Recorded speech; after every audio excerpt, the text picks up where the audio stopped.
Hello and welcome to Sophy Ridge on Sunday, live from Birmingham, where the Conservative Party conference is about to get underway. And I think it's fair to say it's been a bit of a rocky start. The Prime Minister's Brexit plan has been described as deranged by the former Foreign Secretary. Backbenchers have been lining up to helpfully offer their alternative visions for the party. And there was an embarrassing and potentially very serious data breach with the conference app yesterday. Well, Theresa May has hit back, warning that splits could damage the national interest. So, lots to discuss with our guests today. In a moment, we'll be speaking to the man responsible for this conference and its app, the Conservative Party chairman, Brandon Lewis. Later on in the show, we'll be joined by the former Brexit Secretary, David Davis, and we'll also be speaking to the leader of the Scottish Conservatives, Ruth Davidson. Plus, we'll be looking through the Sunday papers with the former Home Secretary, Jackie Smith, and the broadcaster, Ian Dale. First though, party conferences are supposed to be about uniting the party, engaging the members, announcing policies. Needless to say, accidentally exposing the mobile phone numbers of everyone attending isn't quite part of the plan. So let's talk now to the man in charge of conference for the Conservatives, the party chairman, Brandon Lewis. I've got to ask you first about what happened with the Conservative Party app. I mean, this is not the start to conference that you wanted. How serious are you taking this? Well, any breach of data is a serious matter, and that's why we are taking it seriously. We're investigating. We've already contacted the Information Commission, and we'll be putting in a fuller report to them. We've spoken to the company that supplied it, who themselves have put out a statement apologising for the error that they made. This will affect people where somebody has guessed or already knew somebody's email address and was able to therefore log in as them. So it will be a limited number of our delegates here, but we are contacting the delegates at conference to outline to them exactly what has happened and what they can do about that. But any breach is a serious breach, and that's why we are fully investigating it and are taking it very seriously. When you say it's a limited number of delegates, but these are some potentially very important people affected. I mean, the Foreign Secretary, for example, is the former Foreign Secretary, one of them. I mean, who's responsible for it, and how many people are we actually talking about? Well, I can't get into the details at the moment in terms of the numbers, because we're doing that investigation at the moment, working with the company who supplied the app, who supply companies like Barclays and Nissan and eBay for conferences and things around the world. But it is serious. Any breach of data is serious. It's why we are taking it seriously. So who's responsible then? Within finding out about this issue yesterday, within half an hour we had fixed this problem. The company had shut that security issue down. So the app is now functioning fully, properly and securely.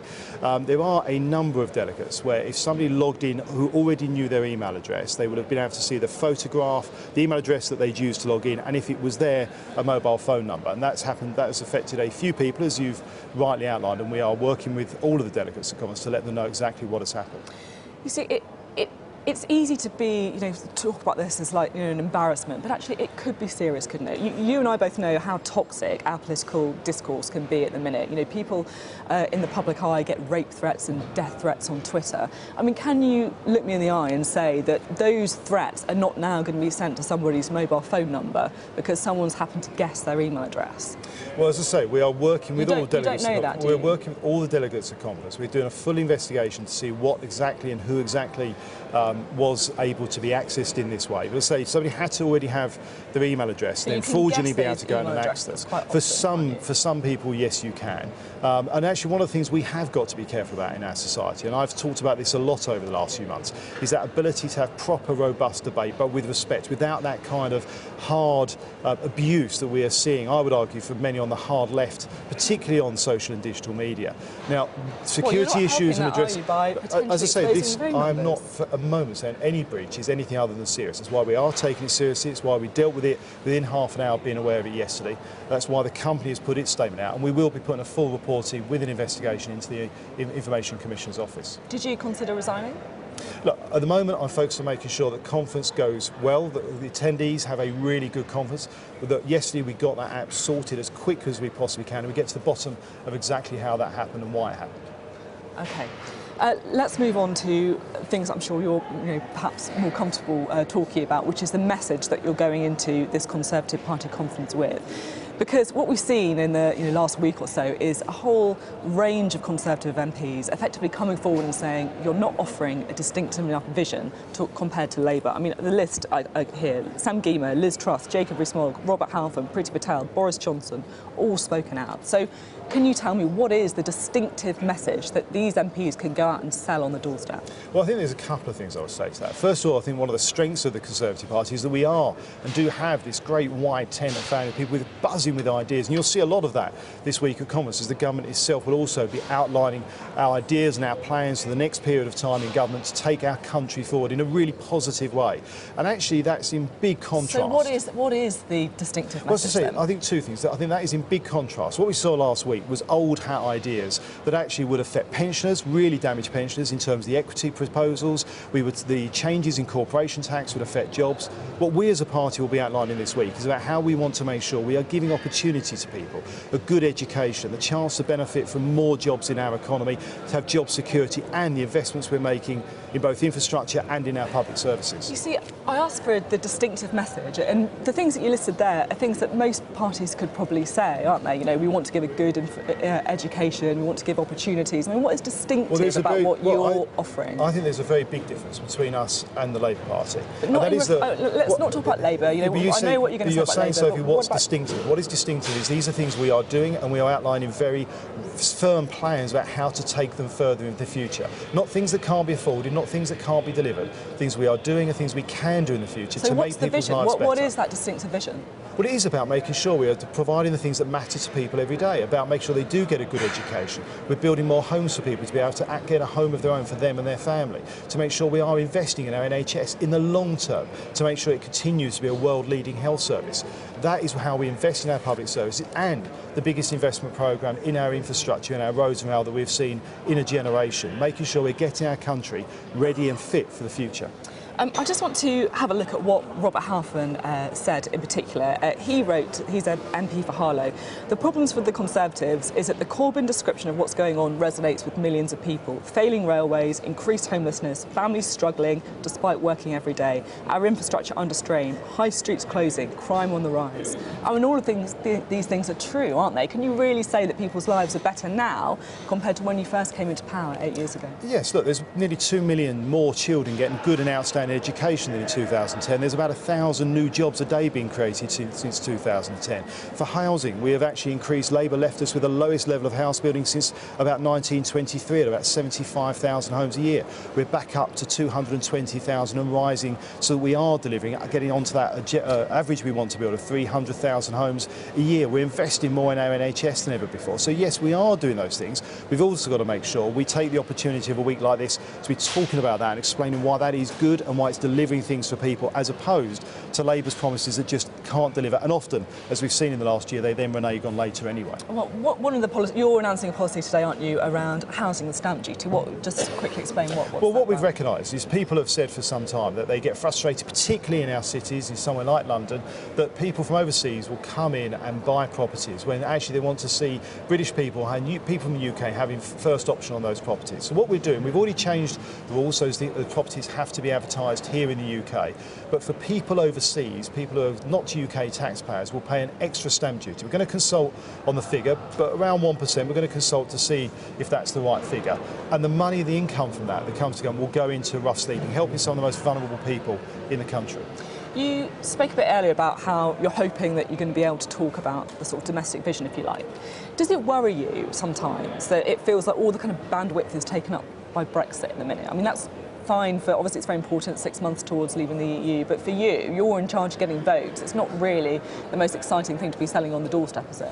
Well, Brexit is, as you say, it's a huge issue for our country, one of the biggest projects the government has undertaken of any type since probably the Second World War. And it is hugely important that we get this right, that we get the deal with the European Union that delivers for the country and respects the referendum. So that is a big issue. And the media and people around the country are interested in that. But what we saw this year in the local elections, where we had a really good set of results, and what you'll see at conference this week is us talking about what happens after Brexit as well. That domestic agenda, as I say, delivering for people in their lives every single day. Now, you mentioned the local elections, where you say did well. Obviously, the last general election was a bit of a disappointment for you, to say the least. Labour say they are on an election footing, they're ready to go. Are you ready for an election? Well, I'm working on the local elections for 2019. The next general election is 2022. And but it might come before that, mightn't it? Are you ready to go if there was an election earlier? I'm not working in hypotheticals. The election we are working on, the next election is the local elections next year. The general election is 2022. And no, we didn't get the result we wanted last year, but we did show in the local elections this year when Labour said they were going to win pretty much every council seat, I think, certainly in London, if not the country. Actually, Labour didn't do that. We had the success in the local elections this year, making gains all over the country, taking back control of a council from Labour in London, in Barnet, and actually Labour didn't win any of those councils. So I think we showed in those elections that we can but do that job, we can win those local elections, but that was just stage one. There is a big piece of work for us to do, and we've got big local elections next year. Will Theresa May lead the Conservatives into the next general election? I hope she will, and I think she will, yes, because this is the Prime Minister who's bringing our country together, getting that deal with the European Union. I'm confident we will get a good deal with the United Kingdom and the EU that delivers on the referendum, delivers for our economy in the future, and with that strong domestic agenda delivering for people right across our country, I think that's a powerful message to go into the next general election with. And now, while we've got you, I want to ask you about Sky's campaign for an independent commission to see leaders' debates at general elections. Is that something you'd welcome? Well, I'm not yet seen too many times where Quangos and commissions has given us the perfect answer to everything. I think we've got to look at where we are at the general election, look at what is happening in the country, and make a decision at that point. At the same time, though, you know, the whole point of having an independent commission is to take it out of the hands of politicians and also the broadcasters, so that it's, you know, an independent body working out the details. That's got to be a good thing, hasn't it? Well, I think actually... Don't you want to see more democracy? Well, actually I do, and that's what the general election itself is about. People going out and voting based on the information they get from their local candidates, what they get through the national media, the social and digital media, I think will be increasing at the next election, possibly to the point where it overtakes many other things if we're looking 3 or 4 years down the line. So I think we do need to look at this much nearer the time and take a decision based on what is happening in media across the country. So you're not ruling it out, though? You think it could be a good idea? I'm not ruling it out, I'm not ruling it in either. I think we need to look at where we are a bit nearer the time. OK, Brandon Lewis, thank you very much. Well, it's time to take a look through the Sunday newspapers with our guests, the former Labour Home Secretary Jackie Smith and the broadcaster Ian Dell. Thanks very much for being with us. It feels like we should start with the interviews that the Prime Minister and the former Foreign Secretary Boris Johnson have given to the Sunday Times. I mean, it struck me, Number 10 can't be very happy that their big interview with the Prime Minister has suddenly been turned into a duel, if you like, between her and Boris Johnson. Well, I can't imagine that Number 10 knew that the Sunday Times were doing an interview with Boris Johnson, and I can almost guarantee you that next year's party conference they'll be doing the interview with the Mail on Sunday rather than the Sunday Times. And when you contrast the two interviews, and I'm not a fan of Boris Johnson, but you have to say in his interview there are actually a few policies that are quite innovative. Whereas in the Prime Minister's, you've got this idea for a festival after Brexit, well, great. You've got this idea of taxing foreigners a bit more when they buy houses in this country, and, well, that's kind of it. And you think, well, is that really the big conference announcement, a 3% surcharge on house prices for foreigners? Well, presumably she'll wait to make her bigger if she's got any announcements when she actually does her speech. But you're absolutely right. You know, the front of probably the best read newspaper here at the conference, with Boris and Theresa May, as you say, looking as if they're in a duel, cannot be helpful for her. Although she sort of comes out fighting in the interview. Yeah, she does, doesn't she? I guess the issue again is that Boris, with his use of language, been calling Chequers deranged. I mean, it immediately steals the headlines and then means it's what everyone's talking He's about. got to be really careful here, because if you notice, there's an interview with David Davis in the Sunday Telegraph. Yeah, which I think we can have a look at as well. He doesn't use any of this sort of language. It's actually, he resigned on principle. Boris will say that he resigned on principle, but we all know he only resigned because David Davis resigned rather than on the principle of Chequers. So I think to do that article on Friday was one thing, and I think there were some interesting things in that. But of course it was done to overshadow the launch of the conference. He's doing a fringe meeting, which will no doubt be the biggest event of the conference. And he's got to play his hand very carefully, because he's not popular among Conservative MPs. And if he wants to take over the leadership, he's got to get their support before he gets the support of party members. Do you think he's got the support of the Conservative MPs? No, I don't. I really don't. This is an interesting... This is my first visit to Conservative Party conference, by the way. Probably your last. I'm finding it. I'm in the lion's den.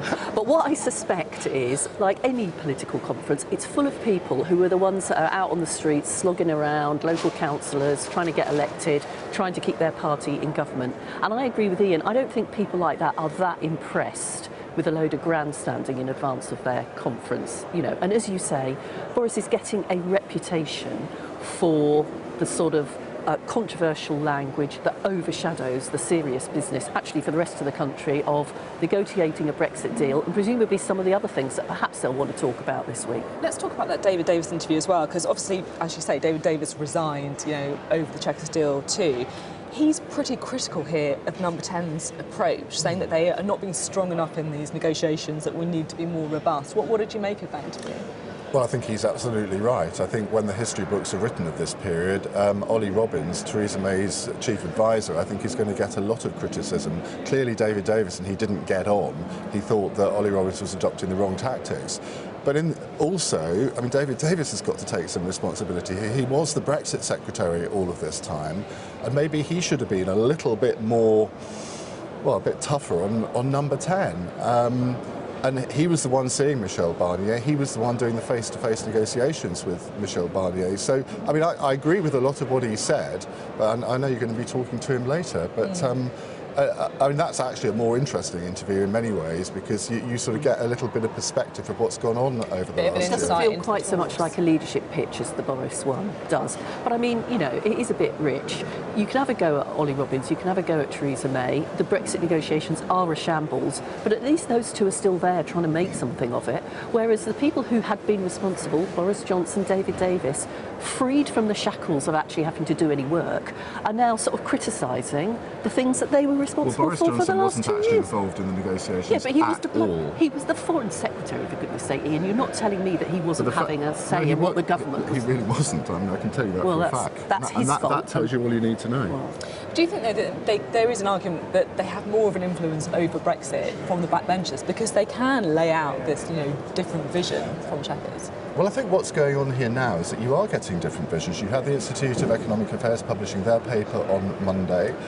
You've had the European Research Group publish various proposals themselves. You had Boris Johnson's 4,000-word article. So a lot of people are accusing the Leavers of not having anything to say, no firm proposals. Well, you can't really accuse them. You may disagree with them, but they are actually coming out with firm proposals now. Maybe a bit late in the day, but they are there. But what's clear from this, and it'll be interesting to see how much it plays out at the conference, is, there are 57 varieties of different views on what should happen to Brexit. And of course, increasingly, we're seeing Tory Remainers as well going as far as arguing for a people's vote. Heidi Allen yesterday. One or two people who rebel on everything. What's your view on this? I think it looks pretty unlikely that Parliament are going to be able to come to a view, and therefore there is only one way to sort this out, and that's to ask people. That's the ultimate people's vote, a general election. Yeah, and I don't think that's, regardless of what was decided last week at Labour conference, I don't think that's likely to happen. I think more likely to happen, where people come together and there is a real stalemate in Parliament, is to say to the British people, do you actually want to... There is no way that Theresa May will do that. If Parliament is gridlocked, as you say, they'll either come up with some other proposal or there will be a general election. There will never be another referendum, not while she's in power. And the general election will be interesting, of course, because what position will both parties take as they go into it? And I have to say, from my conference last week, it wasn't wholly clear what that position would be if there was a general. Well, if there is going to be a general election, I think that, a bit of a sharpening of all the kind of policies could be in order. It feels like we should talk about the other story that everyone is chatting about at conference already, and that is that extraordinary security breach with the conference app. This is on the front page of the Sunday Telegraph this morning as well. It's pretty shocking, isn't it? Well, I got a text from a friend yesterday afternoon saying... You didn't have your number until he got it off you. I said, this app thing's a bit of a cluster, whatever. And I said, what are you talking about? And he said, this conference app. And I thought, I didn't know there was one, so I downloaded it. Oh, no. And it is actually quite impressive when you look at it. The fact that people have been able to access cabinet ministers' phone numbers, that is just appalling. My immediate thought was, well, is there somebody in the company that built it that sabotaged it? But I don't think that was the case. I think it's just rank incompetence. And you think, well, how can you even build these things if you can't do the security for These are them? the people that are supposed to be finding a technological way to solve the problem of the border in Northern Ireland, and they cannot keep people's information safe on an app.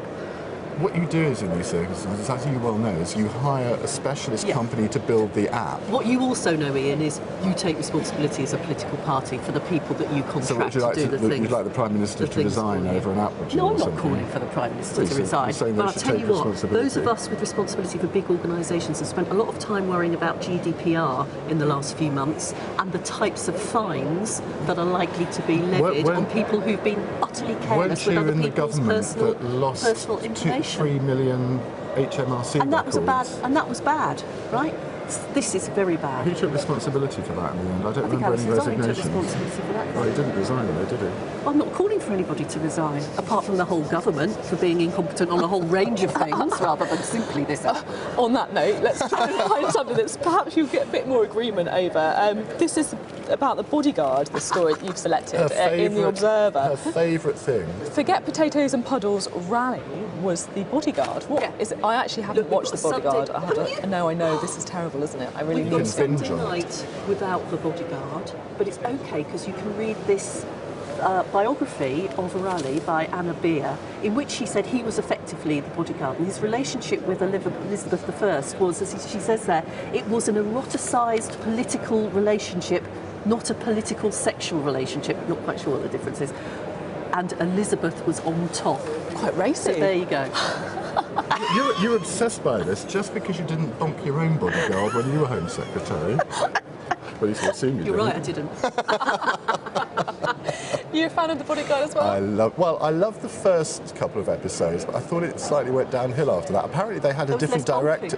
There was. No spoilers, please. They had a different director for the last 3 episodes, I think, and that did affect it. It wasn't quite as gripping, was it? I thought the last episode was really gripping, wasn't it? Don't say too much, because me and other viewers, I'm sure, as well. Well, thanks for talking about a whole range of stories, from bonking to Brexit. I think we've covered it all there, really. Bonking on a Sunday morning?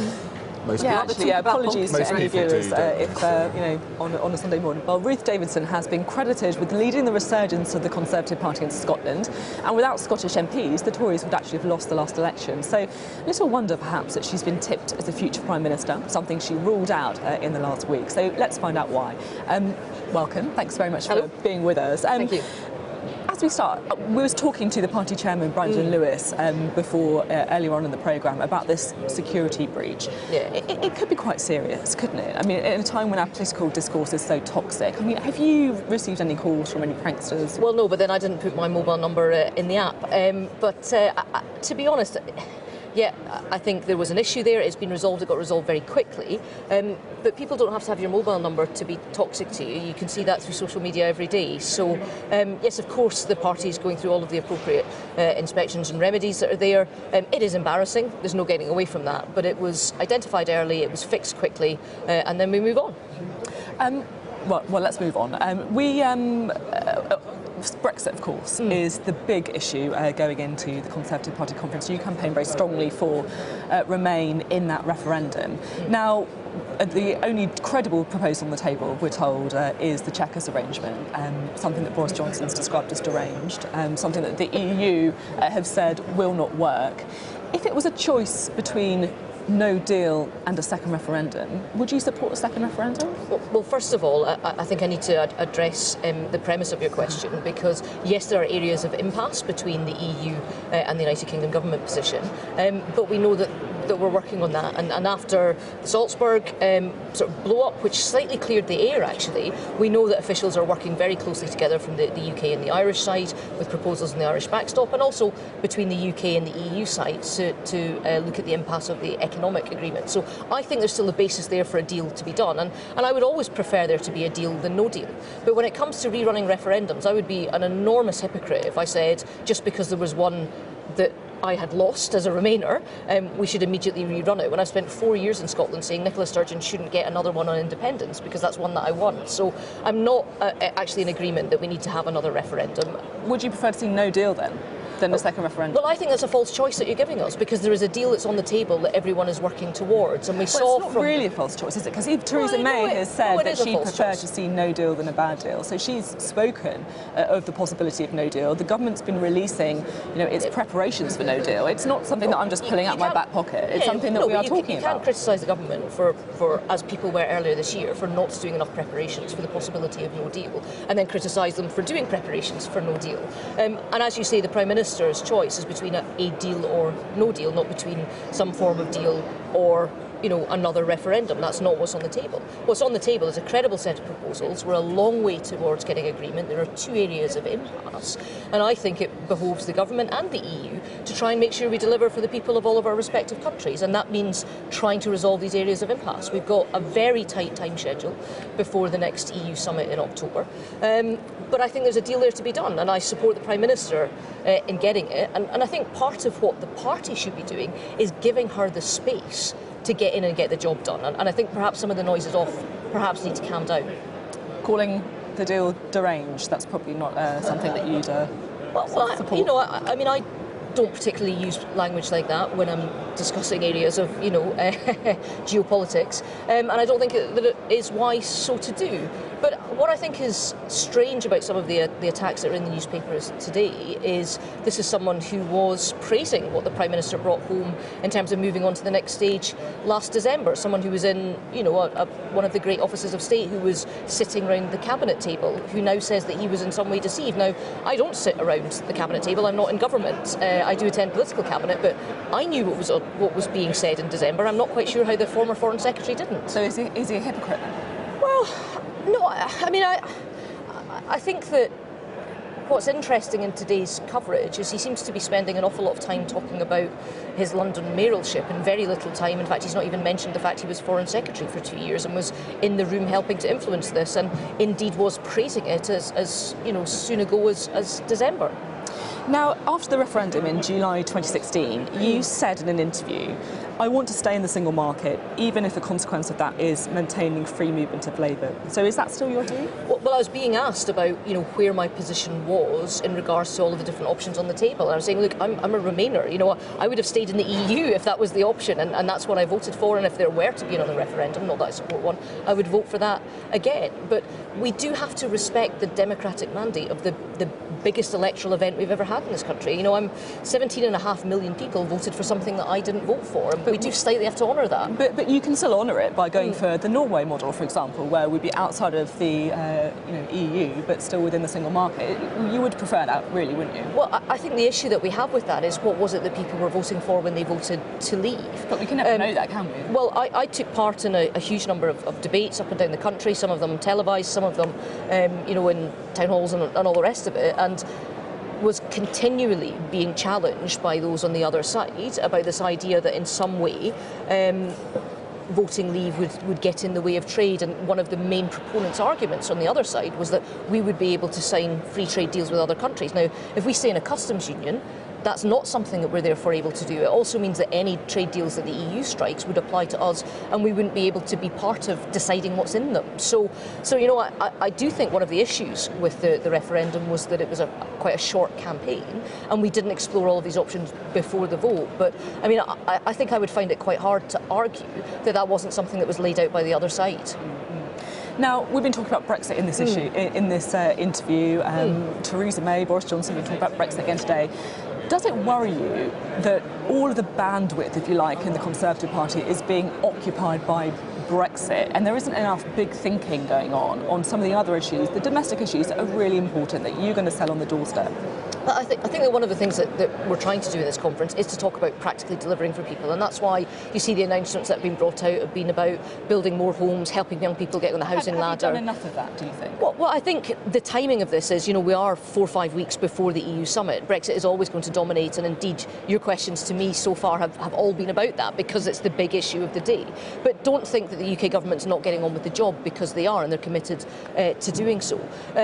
But I do think we also have to prepare ourselves for a post-Brexit sort of national narrative. What is the UK in the world? And people are asking these questions, and I would like to think that I'm going to be one of the people that can help contribute to that debate, and to show that we are a country that shoulders our burden in the world, that we're one of the people that make sure that the global rules apply and that we help others through our soft power. We've just returned for the first time in a number of years to being the highest and most influential soft power country in the world, and that's why I think you see the government looking at things like the Festival of Britain and all of these other areas. Now, you've written a book called Yes You Can that I'm quite keen to talk to you about as well, and it's all about celebrating women's achievement. It's actually a bit of both. So it's designed to come out 100 years after the first women got the vote, and it talks about how far we've come. But actually, quite a crucial part of it is how we've still got that next step to take. Yeah. On that note, do you think Theresa May? I mean, in a way, she symbolises that, doesn't she? She shows how far we've come. But do you think she also shows how far we've got to go? I mean, do you think that she's had a harder time as Prime Minister because she's a woman? Well, actually, she's one of the women that's in the book and allowed me to interview her, and she talks herself about the work that she's done in setting up Women to Win, which is a Conservative proposal to get more women into politics. It's a non-partisan book, so there's also the head of the TUC and the co-founder of the Women's Equality Party and other political women and non-political women in there as well. So do you think she has had a harder time? I think anyone that would be dealing with an issue as big and as complex as Brexit, which had divided the country, and binary referendums always do, would be under severe criticism at the moment and would be shouldering quite a heavy burden in office. And I think we probably won't even know until after the dust has settled and we're a long way past that. We'll look back and see just how impressive and how resilient that she's been during this time. I think some of the colour and some of the cartoons and the commentary do absolutely pick up on her femininity and the fact that she's a woman. Is that harder than David Cameron got with some of the cartoons about him, or Tony Blair? I'm not so sure. And now it's a very personal book, isn't it? You talk about your own experiences with depression, which actually I found it quite difficult to read. That part, you talk about trying to punish yourself, punching walls, cutting your stomach, cutting your arms. I mean, how difficult was that period of your life, and also why did you decide to write about it in that way? Yeah, well, it's I mean, it happened quite a long time ago. So I was first diagnosed with clinical depression at 18 when I was at university, and I think looking back on that period now, so that's over 20 years ago, we didn't really talk about it very much there, and I didn't have much information. I didn't have anyone in the public eye. I really thought that it was a full stop to all of my dreams and ambitions that every 18-year-old has. And I remember speaking about 2-3 years ago to one of the really big mental health charities in Scotland about wanting to be able to talk about that, so that hopefully it helps someone else who's in a place now that I was back then to know that it's not a full stop to your life, and it's not, as it sometimes talks about, something that happens and then is fixed, that it's something that you'd have ongoing management with. And it would have really helped me, if I'd had somebody in the public eye saying that. And we've got, Prince Harry, and we've got sports stars, and we've got business people saying it, and I've not heard that many people from politics saying it. And it's taken me this amount of time to kind of both work up the courage and find a vehicle where I could tell it in my own words and not have it distorted through the lens of journalists like yourself. I remember asking you about it actually, and you talked about not having an unexamined life and sidestepped the question, and so I can understand. But it's been something that's been preying on my mind for some time, and I think if I ever got to the point, and I hope I've got a number of years in me as Scottish Conservative leader, if I ever got to the point where I left office and I'd never spoken about it, I think I would feel as if I'd done something wrong or done a disservice, or maybe just not been brave enough, or not done enough, In the book as well, you talk about that famous New Statesman article where they talked about women with children and why so few women with children had reached the top in politics. And you write that you're still in the grey area, being pregnant but not having given birth. Still in the grey area. And saying that you have no idea how changing family responsibilities will affect the way I do my job. And so no idea.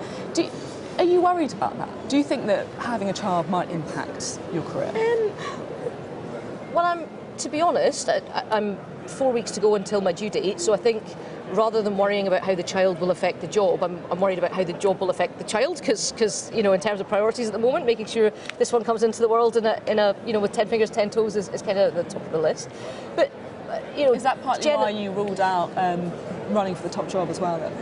Well, no, I mean, I've been saying that for about 3-4 years since David Cameron very kindly tipped me as a potential successor, and it's been hanging around my neck ever since then. I know what my job is, and it's in Scotland, and I know what I want to do, and I want to be the first Conservative First Minister of Scotland. And I want to do that, in my hometown of Edinburgh, where I've got not just the job that I want and I'm ambitious for the country, but I've also got all of the other things that matter in life. You know, my loved ones, my family, my friends, my child, hopefully, are around me.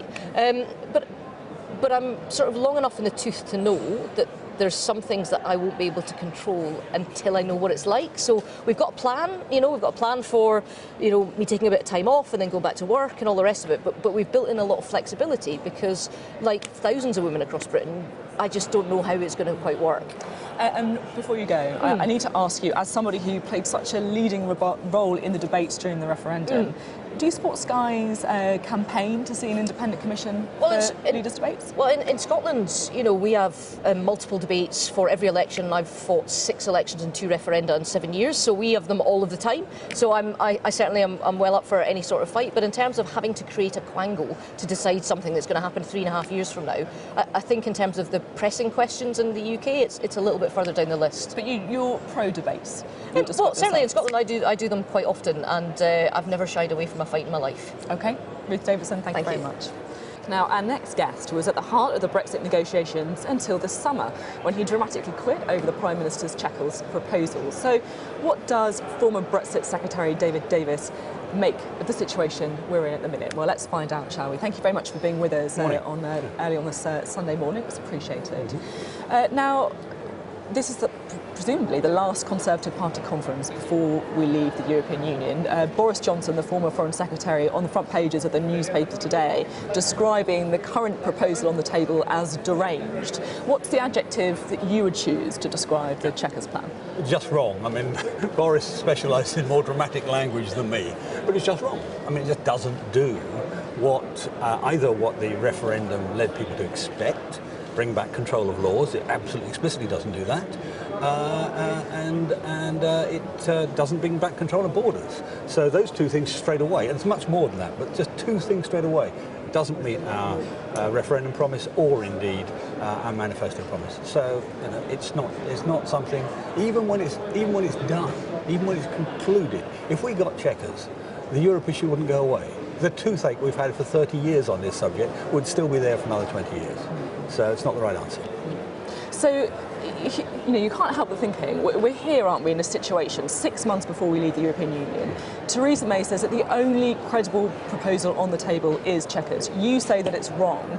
You've got to take some responsibility for that, haven't you? Because you were Brexit Secretary for 2 years. Well, you should read my resignation letter. I mean, I told her at each stage where I thought we were going the wrong way, from the way we started negotiations immediately after the election campaign, the concession on Ireland in December. I said, no, that's not the right way to go.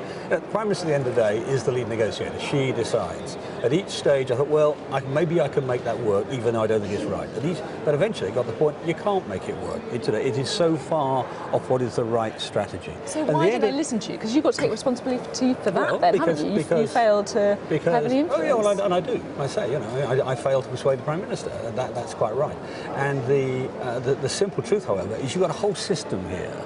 I mean, if you added up all the permanent secretaries who voted to leave the European Union, I suspect you'd come to the answer 0. You know, the whole of Whitehall has a particular perspective, and I think, as I've said already, they misread Europe. They misread the way the negotiations should be played. They also misread what was an acceptable outcome for the British people. Now, all of those things, you know, one man couldn't stop. One of the reasons for resigning was to make it absolutely plain that this issue was not capable of being resolved the way the government was going. I couldn't do that in government. I always, in government, in cabinet, took the view, I'm not going to brief, I'm not going to spin, I'm not going to talk against my colleagues. You can only do that outside the cabinet. That's why I resigned. So who is to blame then? Is it Theresa May? Is it the officials around her? Is it Ollie Robbins? Oh, it's a mixture of all. I mean, I don't pick out individuals. I mean, I know people love to pick on an individual, but actually, it's the whole system. It's stacked in a certain way. And by the system, do you mean the civil service? The civil service, the advisory group, all these people, and the simple truth is that actually there is a resolution, and by the way, you say it's only 6 months. Actually, that's plenty of time, bluntly. I've always said to the Prime Minister from the beginning, the issue in this is going to be the last month. It's not going to be the 2 years that run up to it. It's going to be the last month, because the European Union always uses time, always tries to pressurise you, always takes you to what they call the cliff edge, and then sees if you panic. So you think there will be a deal then? Yeah, I think there will be a deal. I think it's 80–90% likely there'll be a deal. And I think actually the deal will end up as something like what Boris calls Super Canada, or what somebody else called Free Trade Plus, basically a free trade based deal. But we're going to have a very scary few months. Between now and about November, it's going to be really scary. Everybody's going to be calling each other's bluff. There's all sorts of brinkmanship going to go on. That's normal. That's the European Union, daily bread, and that's what we've got to be ready for. That's why we're making the argument now. That's why it was important to resign in July, because we've got to make the arguments in the last round. Chequers won't fly. It won't fly in Europe, and it won't fly in Parliament. So Brussels won't accept Chequers. You disagree with Boris Johnson there, then?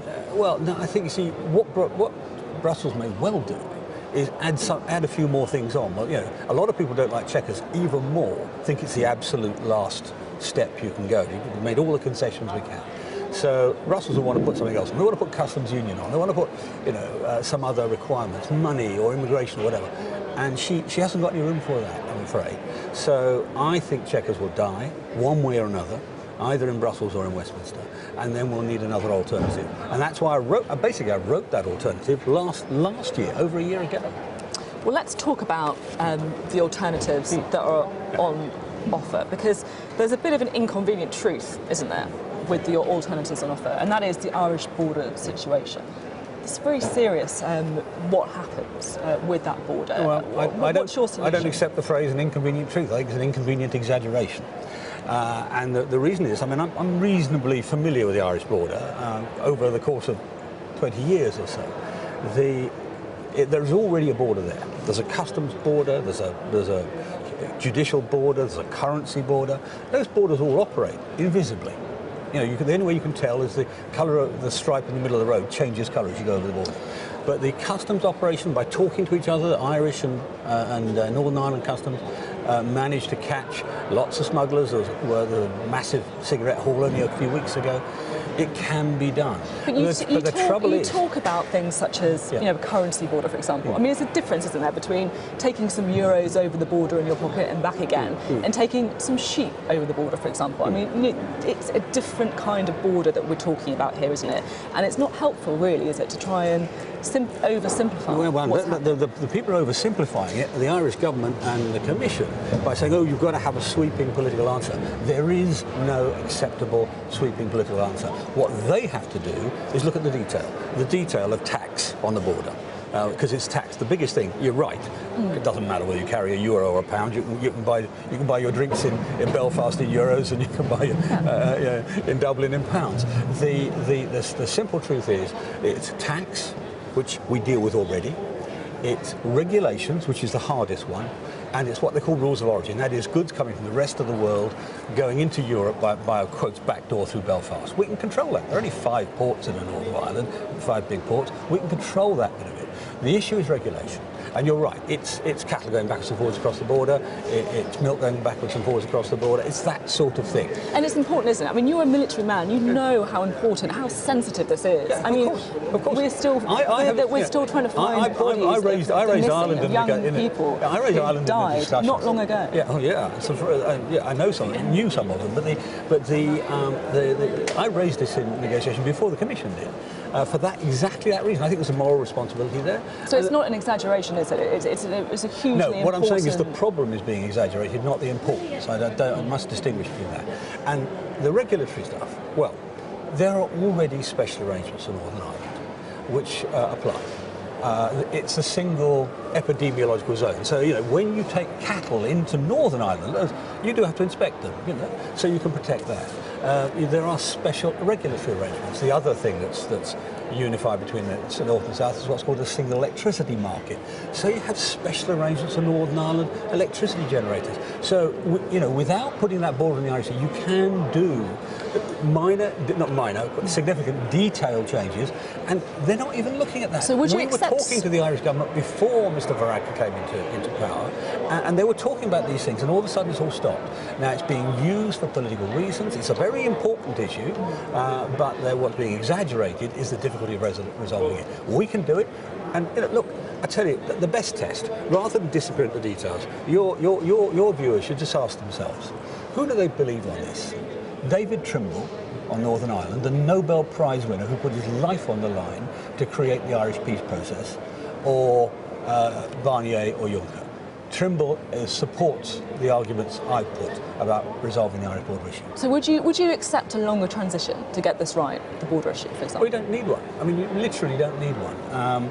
We've got 21 months coming anyway. That's way beyond what we need to do this. Most of these issues are manageable, not because the delays. The issue is not time. The issue is willingness to take on the problem. Now, another big question, of course, as we go into the conference, is leadership. Theresa May's had a rocky few months. There's been open discussions about her future among Conservative MPs. Would you support her leading the Conservatives into the next election? Well, that's up to her, frankly. I mean, from the beginning... Well, it might not just be up to her. Well, yes, there might be a no confidence vote. Too, I know. So how would you vote in a no confidence vote? To keep her in. I mean, look, when I resigned, I took a great deal of trouble to depersonalise this, because it seems to me we're conflating leadership on the one hand and policy on the other. I want a change of policy, not a change of leader. And where I differ from Boris, who's front page of the papers this morning, is he's conflating the two. I think this is such an important issue. We must keep it away from internal Tory party battles and from leadership issues. Such an important issue. I mean, look, lots of things he says I agree with, but on this we differ. Let's talk about Boris Johnson, shall we? I mean, do you think he would make a good leader? No, that'll probably be after I'm gone. Well, you work closely with him. What's your view? Well, look, what do you think? If you take what he said this morning in the papers, he wants to cancel HS2 and spend it on a bridge to Northern Ireland. Well, I don't want to do that. I think one of the blights of British politics is politicians having fantastic ideas that cost a fortune and don't do much good, and that will be one of them. If you're going to use the money, use it for broadband or something else. On housing, he's right. The issue is there, but his answer's wrong. We need to completely rewrite the housing policy and so on. So, Boris is a great mate of mine. We have a very knockabout friendship, but quite a lot of his ideas, I think, are good headlines, not necessarily good policies. So not perhaps the right person to be number 10? I don't think it's an issue for today. I mean, the real problem is if we conflate this issue with the mode of Brexit issue, we can get mode of Brexit wrong because it gets conflated with other things. Brexit matters more than any leadership issue or leadership interest of any person. That's the thing the public should bear in mind. Brexit matters more than a person. I wonder if that applies to Jeremy Corbyn as well. Would you be prepared to kind of vote down the Prime Minister's Chequers plan? We know that you want to vote against it. If it could mean, which it could mean, a general election and Jeremy Corbyn in number 10. Well, I don't think it Is that something you'd be comfortable with? I sort of dismiss the premise, really. And I will vote against Chequers, full stop. And it won't lead to a general election. I'm not going to debate the fine tactics because, as you can imagine, that's quite important how we do that. But this is, we're capable of managing this through. And the bigger, what used to be the threat was not Corbyn. What used to be the threat was a sort of World Trade Organization or no deal leave. That was the threat. I know that inside out. I've been studying that for 2.5 years. There are 300 plans to deal with it. I know it's not as frightening as all the Project Fear things say. So I'll take that risk, but we won't have to take the risk of Corbyn. So no general election, you don't think? No general election. But there will be a very, very exciting autumn in Westminster. Well, why do you think that then? Well, because the government's going to, if it sticks with Chequers, it will lose some votes. And then that could be a problem for the Prime Minister. Well, losing votes is always a problem for a government, but governments have lost in the past. I mean, I led the first defeat of Tony Blair on 90 days. He didn't suddenly resign the next day, and that was a fundamental central policy of this government. OK, well, we'll have to wait and see. David Davis, thank you very much for your time this morning. My pleasure. Well, That's it for this week, but before we go, we mentioned it a couple of times throughout the show, but Sky News is campaigning for an independent commission to organise leaders' debates during general election. So if you think it's a good idea, you can search for the Make Debates Happen petition online and sign up. It's almost at 10,000 signatures now, which would then force the government to respond.